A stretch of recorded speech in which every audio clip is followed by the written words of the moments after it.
Hello friends, ഇന്ന് നമ്മൾ കേൾക്കാൻ പോകുന്നത് എവേക്കൻഡ് ഇമാജിനേഷൻ എന്ന പുസ്തകത്തിൻ്റെ സമ്മറിയാണ്. നെവിൽ ഗോഡാർഡിൻ്റെ പുസ്തകത്തിൻ്റെ സീരീസിലെ മറ്റൊരു പുസ്തകമാണ്. നമ്മുടെ കൽപ്പനാശക്തിയെ എങ്ങനെ ആക്ടിവേറ്റ് ചെയ്യാം എന്നതാണ് ഈ പുസ്തകത്തിൽ വിവരിക്കുന്നത്. നെവിൽ ഗോഡാർഡ് പറയുന്നു, നമ്മുടെ ഇമാജിനേഷൻ ചെയ്യാനുള്ള ശക്തി നിരന്തരം പ്രാക്ടീസിലൂടെയാണ് വർദ്ധിക്കുന്നത്. മെയിൻലി ഇത് തന്നെയാണ് ഈ പുസ്തകത്തിൻ്റെ സാരാംശം. നമ്മുടെ ജീവിതത്തിൽ ഉള്ള എല്ലാ സിറ്റുവേഷനും എല്ലാ റിയാലിറ്റിയും നമ്മുടെ ഇമാജിനേഷനിൽ നിന്ന് തന്നെ ഉണ്ടായതാണ്. പക്ഷേ ഇത് അൺകോൺഷ്യസ് ആയി സംഭവിക്കുന്നതാണ്. അതുകൊണ്ട് തന്നെ നമ്മൾ സാധാരണ നമുക്ക് വേണ്ടാത്ത കാര്യങ്ങളെയാണ് കൂടുതലായി ഇമാജിൻ ചെയ്യുന്നത്. അത് നമ്മുടെ ജീവിതത്തിൽ പലപ്പോഴായി സംഭവിക്കുന്നു. അപ്പോൾ നമ്മൾ ചോദിക്കുന്നു, എന്തുകൊണ്ട് ഇത് എൻ്റെ ജീവിതത്തിൽ സംഭവിച്ചു? പക്ഷേ റിയാലിറ്റി ഇതാണ്, ഇതെല്ലാം അൺകോൺഷ്യസ് ആയി തന്നെ നമ്മുടെ ഇമാജിനേഷനിലൂടെ, ഫീലിങ്സിലൂടെ സബ് കോൺഷ്യസ് മൈൻഡിൽ ഇംപ്രസ് ചെയ്യപ്പെടുകയും അത് നമ്മുടെ തന്നെ റിയാലിറ്റിയായി മാറുകയും ചെയ്തതാണ്.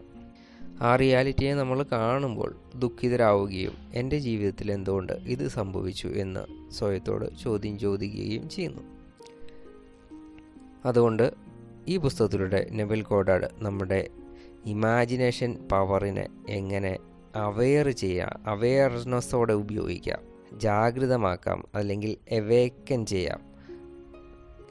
അങ്ങനെ എവേക്കൻഡ് ഇമാജിനേഷൻ ഉപയോഗിച്ച് നമ്മുടെ റിയാലിറ്റി, നമ്മുടെ ആഗ്രഹിക്കുന്ന ഒരു ലൈഫ് എങ്ങനെ ക്രിയേറ്റ് ചെയ്യാമെന്നും ഈ പുസ്തകത്തിൽ പറയുന്നു.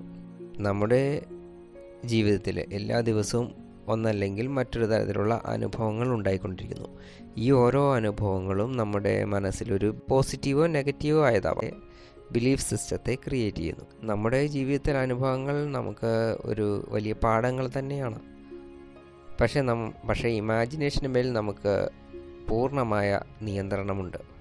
ഇമാജിനേഷൻ നമ്മുടെ 5 സെൻസസുകളും ഉപയോഗിച്ച് ചെയ്യുമ്പോൾ അതും നമ്മുടെ എക്സ്പീരിയൻസ് ആയിത്തീരും. അതായത് ഈ സംഭവം നടന്നിട്ടില്ലെങ്കിൽ പോലും നമ്മുടെ 5 സെൻസ് ഉപയോഗിച്ച് എന്താണോ നമ്മൾ ഇമാജിൻ ചെയ്യുന്നത് അത് നമ്മുടെ എക്സ്പീരിയൻസ് ആയിത്തീരും. നമ്മുടെ മനസ്സിൽ അതൊരു മെമ്മറിയായി മാറും. അത് റിയലായി സംഭവിച്ച പോലെ നമ്മുടെ മനസ്സിന്, കോൺഷ്യസിന് തോന്നാൻ തുടങ്ങും. നമ്മൾ 5 സെൻസുകൾ, അതായത് കാണുക, കേൾക്കുക, ടച്ച് ചെയ്യുക, ഫീൽ ചെയ്യുക, ടേസ്റ്റ് ചെയ്യുക, ഇങ്ങനെ 5 സെൻസുകൾ ഉപയോഗിക്കുമ്പോൾ റിയാലിറ്റി ക്രിയേഷൻ പ്രോസസ്സ് എങ്ങനെ ചെയ്യാം എന്ന് മനസ്സിലാക്കാൻ സാധിക്കും. നമ്മുടെ ജീവിതം നെഗറ്റീവ് പോസിറ്റീവായ വിഷ്വലൈസേഷൻ്റെ ഫലമാണ്, അതായത് അത് ഫ്രൂട്ടാണ്. ലൈഫിനെ ചേഞ്ച് ചെയ്യാൻ ആഗ്രഹിക്കുന്നുണ്ടെങ്കിൽ നമ്മുടെ ഇപ്പോഴുള്ള റിയാലിറ്റിയെ കണ്ടുകൊണ്ടും കാണാതെ തന്നെ നമ്മുടെ 5 സെൻസുകൾ ഉപയോഗിച്ച് ഒരു പുതിയ റിയാലിറ്റിയെ മനസ്സിൽ വിഷ്വലൈസ് ചെയ്ത് പുതിയ റിയാലിറ്റിയെ നിർമ്മിക്കേണ്ടത്. ലോജിക്ക് മാത്രം ഉപയോഗിച്ച് നമ്മുടെ ലൈഫിനെ ഒരിക്കലും ചേഞ്ച് ചെയ്യാൻ സാധിക്കില്ല. അതിനുവേണ്ടി നമ്മൾ ഉപയോഗിക്കേണ്ട ഒരേ ഒരു ടൂള്, അതാണ് ഇമാജിനേഷൻ. മുള്ളുകളുള്ള ഒരു ചെടിയെ നിങ്ങൾ കാണുന്നു. ഓക്കെ, അപ്പോൾ റിയാലിറ്റിയിൽ ആ മുള്ളുള്ള ചെടികൾ മാത്രമാണ് നിങ്ങളുടെ മുൻപിൽ കാണുന്നത്. പക്ഷേ നിങ്ങളുടെ ഇമാജിനേഷൻ പവർ ഉപയോഗിച്ച് ആ മുള്ളുള്ള ചെടിയിൽ ഒരു സുന്ദരമായ പൂവ് നിങ്ങൾക്ക് കാണാൻ സാധിക്കും. ഇത് നമ്മുടെ മനസ്സിന്, നമ്മുടെ ചേതനയുടെ, നമ്മുടെ ബോധത്തിൻ്റെ ഒരു ശക്തിയാണ് ഇമാജിനേഷൻ. ഒരു മുള്ളിനെ പൂവാക്കി മാറ്റാൻ സാധിക്കുന്ന ശക്തി നമ്മുടെ മനസ്സിനുണ്ട്. ആ രീതി നമുക്ക് കാണാൻ സാധിക്കും. ഈ പ്രോസസ്സ് നിങ്ങളുടെ ജീവിതത്തിൽ സ്വയത്തിനു വേണ്ടി ചെയ്യണം. ഇപ്പോഴുള്ള സിറ്റുവേഷനെ കണ്ടുകൊണ്ടും കാണാതെ നമ്മുടെ ഫ്യൂച്ചർ ലൈഫിനെ നമ്മൾ ഇപ്പോൾ മുതൽ കാണാൻ തുടങ്ങുക. ഇങ്ങനെ നമ്മൾ നമ്മുടെ ഇമാജിനേഷൻ പവറിനെ എവേക്കൻ ചെയ്യുമ്പോൾ, ജാഗ്രതമാക്കുമ്പോൾ, ആക്ടിവേറ്റ് ചെയ്യുമ്പോൾ നമുക്ക് എല്ലാ കാര്യങ്ങളും ഈസി ആയിട്ട് ചെയ്യാൻ സാധിക്കും. ഇങ്ങനെ ഇമാജിനേഷൻ ചെയ്യുമ്പോൾ നമ്മുടെ ഇപ്പോഴുള്ള റിയാലിറ്റി നമ്മുടെ മനസ്സിൽ നിരന്തരം നടന്നുകൊണ്ടിരിക്കുന്ന ഇമാജിനേഷൻ പ്രോസസ്സിൻ്റെ റിയാലിറ്റിയാണ്. എന്തൊക്കെയാണോ നമുക്ക് ചുറ്റും ഉള്ളത് അതെല്ലാം തന്നെ നമ്മുടെ ഉള്ളിൽ നടന്നുകൊണ്ടിരിക്കുന്നതിൻ്റെ പ്രതിഫലനം മാത്രമാണ്. നമുക്ക് എന്താണോ വേണ്ടത് അത് നമ്മുടെ ബോധമണ്ഡലത്തിൽ കാണാൻ തുടങ്ങുമ്പോൾ ആ രീതിയിലേക്ക് നമ്മുടെ പുറമേയുള്ള റിയാലിറ്റി മാറാൻ തുടങ്ങുന്നു. ഈ രഹസ്യം നിങ്ങൾ മനസ്സിലാക്കുമ്പോൾ നമ്മൾ നമ്മുടെ തന്നെയും നമ്മളുടെ സിറ്റുവേഷൻ്റെയും നമുക്ക് ചുറ്റുമുള്ളവരുടെയും മുഴുവൻ റെസ്പോൺസിബിലിറ്റി എടുക്കാൻ തുടങ്ങുന്നു. ഇങ്ങനെ നമ്മുടെ ഇമാജിനേഷൻ പവറിനെ അവേക്കൻ ചെയ്യുമ്പോൾ ശാന്തി, സമാധാനം, സന്തോഷം, മുക്തി, സ്വർഗം, നരകം ഇതെല്ലാം നമ്മുടെ ഉള്ളിൽ തന്നെയാണ് എന്ന് തിരിച്ചറിയാൻ തുടങ്ങുന്നു. അങ്ങനെ നമ്മൾ നമ്മുടെ ഇമാജിനേഷൻ പവറിനെ ശരിയായ രീതിയിൽ ഉപയോഗിക്കുമ്പോൾ അതെല്ലാം നമുക്ക് പുറമേയും അതിൻ്റെ മാറ്റം അനുഭവിക്കാൻ സാധിക്കുന്നു. നമ്മളെന്താണോ നമ്മുടെ കൽപ്പനയിൽ, നമ്മുടെ ഇമാജിനേഷനിൽ കാണുന്നത്, അത് നമ്മുടെ റിയാലിറ്റിയായി മാറുന്നു. ഇതിനെ മറ്റൊരു രീതിയിലും പറയാം. ഇപ്പോഴുള്ള നമ്മുടെ സിറ്റുവേഷൻ അല്ലെങ്കിൽ റിയാലിറ്റി, നമ്മുടെ ചുറ്റുപാടുകൾ, നമ്മൾക്കുണ്ടാകുന്ന അനുഭവങ്ങൾ, ഇവയെ എല്ലാം തന്നെ നമ്മൾ അറിഞ്ഞോ അറിയാതെയോ, ഒന്നുകൂടി പറയാം, അറിഞ്ഞോ അറിയാതെയോ നമ്മൾ മനസ്സിൽ കണ്ടതായിരിക്കണം, അത് ഫീൽ ചെയ്തിട്ടുണ്ടാവണം. ഇതിൽ കൂടുതൽ നെഗറ്റീവായ കാര്യങ്ങൾ നമ്മൾ അറിയാതെ തന്നെ പല പ്രാവശ്യം ആൽഫ സ്റ്റേറ്റിലേക്ക് പോയി ഫീൽ ചെയ്തവയാണ്. അതുകൊണ്ട് ഫീലിംഗ് ഈസ് ദ സീക്രട്ട് എന്ന പുസ്തകത്തിൽ നെവിൽ പറയുന്ന ഒരു പ്രധാനപ്പെട്ട കാര്യമുണ്ട്. അതാണ് നമ്മൾ ഒരിക്കലും ഡിസ്ട്രെസ് ആയിട്ടോ ടെൻഷനോട് കൂടിയോ ഒന്നും ഉറങ്ങാൻ പോകരുത്. കാരണം ആ രീതിയിലുള്ള ദുഃഖകരമായ അനുഭവം നമ്മുടെ മനസ്സിലേക്ക് ഇംപ്രസ് ചെയ്യുമ്പോൾ അത് ഒരു റിയാലിറ്റി ആയിട്ട് നമ്മുടെ ജീവിതത്തിലേക്ക് വരും.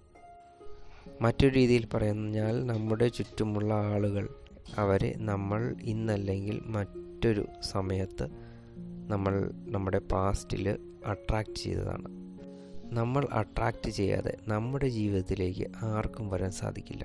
നമ്മുടെ സിറ്റുവേഷനെയോ നമുക്ക് ചുറ്റും വ്യക്തികളെയോ അവരുടെ ഡീലിങ്സിനെയോ അവരുമായിട്ടുള്ള റിലേഷനെയോ ചേഞ്ച് ചെയ്യണമെങ്കിൽ നമ്മുടെ ഉള്ളിലാണ് ആ മാറ്റം കൊണ്ടുവരേണ്ടത്. ഇതിനായിട്ട് നമ്മുടെ ഭാവനയെയും ബിലീവ്സിനെയും തോട്ട്സിനെയും ചേഞ്ച് ചെയ്യണം. ഈ മാറ്റങ്ങൾ കൊണ്ടുവരുന്നതിന് ഇമാജിനേഷൻ്റെ പ്രാക്ടീസിൻ്റെ ആവശ്യമുണ്ട്. ഇന്ന് വരെ നമ്മൾ പുറം ലോകത്തിന് മേലാണ് ഡിപ്പെൻഡ് ചെയ്തുകൊണ്ടിരുന്നത്. പുറം ലോകത്ത് എന്തെങ്കിലും സംഭവിക്കുമ്പോൾ സന്തോഷമാവും, ഫെസ്റ്റിവൽ ഉണ്ടെങ്കിൽ സന്തോഷമാവും, പ്രോഗ്രാമുകൾക്ക് പോകുമ്പോൾ സന്തോഷമാവും, ആരെങ്കിലും നല്ലത് പറയുമ്പോൾ സന്തോഷം തോന്നും. പുറമേ നിന്നുള്ള കാര്യങ്ങളെ കണ്ടുകൊണ്ട് ഇമാജിൻ ചെയ്യുന്നു. തുടർന്ന് അതേ ജീവിതം വീണ്ടും നമ്മുടെ റിയാലിറ്റിയിൽ ഉണ്ടാകുന്നു. പക്ഷേ ഇതിന് ഉപരിയായി നമ്മുടെ മനസ്സിലുള്ള ഒരു റിയാലിറ്റിയെ നമ്മുടെ ജീവിതത്തിൽ ക്രിയേറ്റ് ചെയ്യുന്നതിന് ഇമാജിനേഷൻ ചെയ്യുന്നതിൻ്റെ പ്രാക്ടീസ് തീർച്ചയായും ആവശ്യമാണ്. നമ്മൾ ഏത് വിചാരങ്ങളെയാണോ അക്സെപ്റ്റ് ചെയ്യുന്നത് അത് നമ്മുടെ ബിലീഫായി മാറുന്നു, വിശ്വാസമായി മാറുന്നു. നമ്മുടെ പുറം ലോകത്തിൽ നമുക്ക് ഉള്ള ചുറ്റുപാടുകളിൽ മാറ്റം കൊണ്ടുവരണമെങ്കിൽ ആദ്യം നമ്മുടെ ഉള്ളിൽ അതിനെ ഇമാജിൻ ചെയ്ത് ഒരു വിശ്വാസമാക്കി മാറണം. അപ്പോൾ അത് നമ്മുടെ ജീവിതത്തിൻ്റെ എക്സ്റ്റേണൽ റിയാലിറ്റി ആയിട്ട് റിഫ്ലക്റ്റ് ചെയ്യാൻ തുടങ്ങും. ലോ ഓഫ് അസംഷൻ ഉപയോഗിക്കണം. ആ ഒരു വിഷ് കംപ്ലീറ്റ് ചെയ്തതായിട്ടുള്ള ഫീലിങ്സ് കൂടുതൽ നേരം നമ്മുടെ മനസ്സിൽ ഹോൾഡ് ചെയ്യുമ്പോൾ അത് നമ്മുടെ റിയാലിറ്റിയായി മാറും. അങ്ങനെ ഉള്ളിൽ ചേഞ്ചസ് കൊണ്ടുവരുമ്പോൾ നമ്മൾ ആഗ്രഹിക്കുന്ന ജീവിതം നമുക്ക് നേടാൻ സാധിക്കും. നമ്മളൊരിക്കലും ആഗ്രഹങ്ങൾക്ക് പിറകെ ഓടില്ല. പകരം നമ്മളുടെ ഉള്ളിൽ ചേഞ്ചസ് കൊണ്ടുവരികയാണ് ചെയ്യുന്നത്. ഉള്ളിൽ ചേഞ്ചസ് കൊണ്ടുവരുമ്പോൾ ബാക്കിയുള്ളവ ഒരു മാഗ്നറ്റിലേക്ക് ആകർഷിക്കുന്ന പോലെ ആകർഷിച്ചു വരും. നമ്മുടെ സെൽഫ് ടോക്കിനെ പറ്റി അവെയർ ആവേണ്ടതും ആവശ്യമാണ്. അത് കിട്ടില്ല, അത് നേടാൻ സാധിക്കില്ല എന്നിങ്ങനെയുള്ള നെഗറ്റീവ് സെൽഫ് ടോക്കിനെ കംപ്ലീറ്റ് ആയിട്ട് സ്റ്റോപ്പ് ചെയ്ത് ആ ഒരു വിഷ് ലഭിക്കുന്ന രീതിയിലുള്ള വിചാരങ്ങൾ ക്രിയേറ്റ് ചെയ്യേണ്ടതാണ്. ഇപ്പോൾ ഈ നിമിഷം നമ്മുടെ മനസ്സിൽ എന്താണ് സംഭവിക്കുന്നത് എന്ന് അവെയർ ആവേണ്ടത് ആവശ്യമാണ്. ഏത് വിചാരങ്ങളാണ് നമ്മുടെ ആഗ്രഹങ്ങളെ റിയാലിറ്റിയിലേക്ക് മാറ്റിത്തരുന്നത് അത് അറിയേണ്ടതും ആവശ്യമാണ്. നമ്മുടെ ഉള്ളിലുള്ള ശബ്ദത്തെ കേൾക്കാനുള്ള പ്രാക്ടീസ് ചെയ്യണം. നമ്മുടെ സെൽഫ് ടോക്ക് നമ്മുടെ ഡിസയർ ഫുൾഫില്ല് ചെയ്യുന്നതിനെ പറ്റി മാത്രമായിരിക്കണം. നമ്മൾ മറ്റുള്ളവരിൽ നിന്ന് കേൾക്കാൻ ആഗ്രഹിക്കുന്ന നല്ല കാര്യങ്ങൾ നമ്മുടെ സെൽഫ് ടോക്കിൽ ഉൾപ്പെടുത്തേണ്ടത് ആവശ്യമാണ്. നല്ല കാര്യങ്ങൾ മാത്രം കേൾക്കുക. അവ നമ്മുടെ ലക്ഷ്യത്തിലേക്കുള്ള യാത്രയെ സുഗമമാക്കുന്നതുമായിരിക്കണം. നമ്മുടെ ഇമാജിനേഷനും അതോടൊപ്പം തന്നെ സെൽഫ് ടോക്കും ഇത് രണ്ടും നമ്മുടെ ലക്ഷ്യത്തിലേക്ക് എത്തിക്കുന്ന തരത്തിലുള്ളവയായിരിക്കണം. ഇവ രണ്ടും അലൈൻ ചെയ്യപ്പെടുമ്പോൾ നമ്മുടെ ലക്ഷ്യത്തിലേക്കുള്ള പ്രയാണം വളരെ എളുപ്പമായിരിക്കും. നമ്മുടെ പോസിറ്റീവ് സെൽഫ് ടോക്ക് നമ്മുടെ റിയാലിറ്റിയെ ക്രിയേറ്റ് ചെയ്യുന്നതിൽ മുഖ്യ പങ്ക് വഹിക്കുന്നു. നമ്മുടെ പുറം ലോകത്ത് എക്സ്റ്റേണൽ റിയാലിറ്റിയിൽ നെഗറ്റീവ് റിസൾട്ടാണ് ലഭിക്കുന്നതെങ്കിൽ നമ്മുടെ ഇൻറ്റേർണൽ വേൾഡിൽ നടക്കുന്ന സെൽഫ് ടോക്കിനെ പറ്റി വളരെയധികം അവെയർ ആയിരിക്കണം. നമ്മളുടെ സെൽഫ് ടോക്കിൽ ശ്രദ്ധ കൊടുക്കുമ്പോൾ ഓട്ടോമാറ്റിക്കായിട്ട് നമ്മളുടെ ഉള്ളിലുള്ള ഇമാജിനേഷനും ചേഞ്ച് ചെയ്യുന്നത് കാണാൻ സാധിക്കും. നമ്മുടെ ഇമാജിനേഷൻ ചേഞ്ച് ചെയ്യുമ്പോൾ നമ്മുടെ റിസൾട്ടും ചേഞ്ച് ചെയ്യുന്നത് കാണാം. നമ്മൾ എന്താണോ നമ്മുടെ ഉള്ളിലുള്ളത്, നമ്മുടെ ഇമേജിലുള്ളത്, അതാണ് നമ്മൾ അട്രാക്റ്റ് ചെയ്യുന്നത്. അതുകൊണ്ട് നമ്മുടെ ഡിസയർ നമ്മൾ കംപ്ലീറ്റ് ചെയ്തതായിട്ട് അല്ലെങ്കിൽ നേടിയെടുത്തതായിട്ടുള്ളത് ആ ഒരു ഫീലിങ്, ആ ഒരു അനുഭവത്തിൽ ജീവിക്കുക എന്നതാണ് ഏറ്റവും വലിയ രഹസ്യം. അല്ലാതെ നമ്മൾ ആ ഒരു ഡിസയറിൻ്റെ പുറകെ ഓടുകയല്ല വേണ്ടത്. നമ്മുടെ ജീവിതം നമ്മുടെ സെൽഫ് ടോക്കിനും നമ്മുടെ ഇമാജിനേഷനും ഇടയിലാണ് ഉള്ളത്. സെൽഫ് ടോക്കും ഇമാജിനേഷനും ഒരേപോലെ ആകുമ്പോൾ അവ നമ്മുടെ റിയാലിറ്റിയെ വളരെ പെട്ടെന്ന് നേടിയെടുക്കാൻ സാധിക്കുന്നു. എത്രത്തോളം പോസിറ്റീവ് സെൽഫ് ടോക്കും നമ്മൾ ആ ലക്ഷ്യം നേടിയതായ ഫീലിങ്ങിൽ സ്റ്റേബിൾ ചെയ്യുകയും ചെയ്യുമ്പോൾ അത്രത്തോളം പെട്ടെന്ന് നമ്മുടെ ലക്ഷ്യം നമുക്ക് നേടിയെടുക്കാൻ സാധിക്കും. വീണ്ടും വീണ്ടും ഒരേ കാര്യത്തെ തന്നെ ഇമാജിൻ ചെയ്യുന്നതാണ് ലക്ഷ്യത്തിലേക്ക് കൊണ്ടുപോകുന്നതിനുള്ള മാർഗം. ഇനിയും മോശമായ എന്തെങ്കിലും കാര്യങ്ങൾ നമ്മുടെ ജീവിതത്തിൽ സംഭവിച്ചതിൻ്റെ ഓർമ്മകളുണ്ടെങ്കിൽ അവയെ റിവിഷൻ ടെക്നിക്ക് ഉപയോഗിച്ച് മാച്ച് കളയേണ്ടത് ആവശ്യമാണ്. ആ ഒരു നെഗറ്റീവായ ഇൻസിഡൻറ്റിനെ മനസ്സിൽ വീണ്ടും കൊണ്ടുവന്ന് അവിടെ നമ്മൾ എങ്ങനെയാണോ ആഗ്രഹിച്ചത്, ശരിയായ രീതിയിൽ എങ്ങനെയാണോ നടക്കണമെന്ന് ആഗ്രഹിച്ച ആ ഒരു ഇമേജിനെ ഇംപ്രസ് ചെയ്യുകയാണ് വേണ്ടത്. അങ്ങനെ ചെയ്യുമ്പോൾ നമ്മുടെ മനസ്സിൽ ആ ഒരു ഇമേജ് ആയിരിക്കും പിന്നീട് പോപ്പപ്പ് ചെയ്യുന്നത്. അതായത് നമ്മുടെ പാസ്റ്റിനെയും നമുക്ക് ഇമാജിനേഷൻ ഉപയോഗിച്ച് നമ്മുടെ ഫേവറിലേക്ക് കൊണ്ടുവരാൻ സാധിക്കും. രണ്ട് കാര്യങ്ങളാണുള്ളത്. തെറ്റായ എന്തെങ്കിലും കാര്യങ്ങൾ നമ്മളുടെ ജീവിതത്തിൽ സംഭവിച്ചിട്ടുണ്ടെങ്കിൽ അത് വീണ്ടും ചെയ്യാതിരിക്കുകയാണ്. നമ്മൾ അമിതമായി പശ്ചാത്തപിക്കുന്നതിലൂടെ മാറ്റങ്ങൾ ഒന്നും തന്നെ ഉണ്ടാവുന്നില്ല. അതുകൊണ്ട് പാസ്റ്റിൽ നടന്ന വേദനാജനകമായ എന്തെങ്കിലും കാര്യങ്ങളുണ്ടെങ്കിൽ അവയെ റിവൈസ് ചെയ്ത് അതിന് ഓപ്പോസിറ്റായ ശരിയായ ഒരു ഇമേജ്, ഒരു വീഡിയോ അവിടെ ഫിക്സ് ചെയ്യേണ്ടത് ആവശ്യമാണ്. അതിലൂടെ നിങ്ങളുടെ മൂഡ് നല്ലതാവാൻ തുടങ്ങുന്നു. നിങ്ങൾ സ്വയം ഒരു നല്ല കോൺഷ്യസിലേക്ക് ഉയരാനും തുടങ്ങുന്നു. ഇങ്ങനെ പാസ്റ്റിനെയും മാറ്റാൻ ഇമാജിനേഷൻ ഉപയോഗിക്കുമ്പോൾ നമ്മുടെ ഇമാജിനേഷനെ കംപ്ലീറ്റ് എവേക്കൻ ചെയ്യാൻ സാധിക്കും. ഇതാണ് ഇമാജിനേഷൻ പവറിനെ എവേക്കൻ ചെയ്യാനുള്ള കീ. ഇങ്ങനെ നമ്മുടെ പാസ്റ്റിലെ അല്ലെങ്കിൽ ഏതെങ്കിലും മോശമായ നകാരാത്മകമായ ഫീലിങ്സ് ക്രിയേറ്റ് ചെയ്യുന്ന ഇൻസിഡൻറ്റ് മനസ്സിൽ വീണ്ടും വീണ്ടും വരികയാണെങ്കിൽ അവയെ നിങ്ങളുടെ ഇമാജിനേഷൻ ഉപയോഗിച്ച് തിരിച്ച് അതിൻ്റെ ഓപ്പോസിറ്റായിട്ടുള്ള ഇമേജസ് ക്രിയേറ്റ് ചെയ്ത് സെൽഫ് ടോക്കിലൂടെ ആ ഒരു ഇൻസിഡൻറ്റിനെ മാറ്റിയെടുക്കാൻ സാധിക്കും. ഈ രീതിയിൽ നമ്മുടെ ഇമാജിനേഷൻ പവറിനെ നല്ല രീതിയിൽ എവേക്കൻ ചെയ്യാനും പവർഫുള്ളാക്കാനും സാധിക്കും.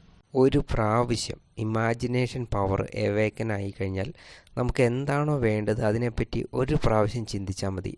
ഉടൻ തന്നെ ബാക്കി ഉള്ള മാനിഫെസ്റ്റേഷൻ പ്രോസസ്സ് ഓട്ടോമാറ്റിക്കായിട്ട് വളരെ വേഗതയിൽ പ്രവർത്തിക്കാൻ തുടങ്ങും. ഇതിലൂടെ നമ്മുടെ സ്വപ്നങ്ങൾ, ഡ്രീംസ്, ഡിസൈർസ് എല്ലാം ഓട്ടോമാറ്റിക്കായിട്ട് സംഭവിക്കാൻ തുടങ്ങും, റിയാലിറ്റിയായി മാറാൻ തുടങ്ങും. റിയാലിറ്റി ക്രിയേഷൻ പ്രോസസ്സ് വളരെയധികം സ്പീഡപ്പ് ആവാൻ തുടങ്ങും. ഇങ്ങനെ കംപ്ലീറ്റ് റിയാലിറ്റി ക്രിയേഷൻ പ്രോസസ്സിൻ്റെ ഒരു കീ ആണ് എവേക്കൻ ദ ഇമാജിനേഷൻ എന്ന പുസ്തകത്തിലൂടെ നെവിൽ ഗോഡഡ് നമുക്ക് സമ്മാനിക്കുന്നത്. സോ ഫ്രണ്ട്സ്, ഇനി മറ്റൊരു നെവിൽ ഗോഡഡിൻ്റെ പുസ്തകമായി വീണ്ടും കാണാം. Thank you for watching.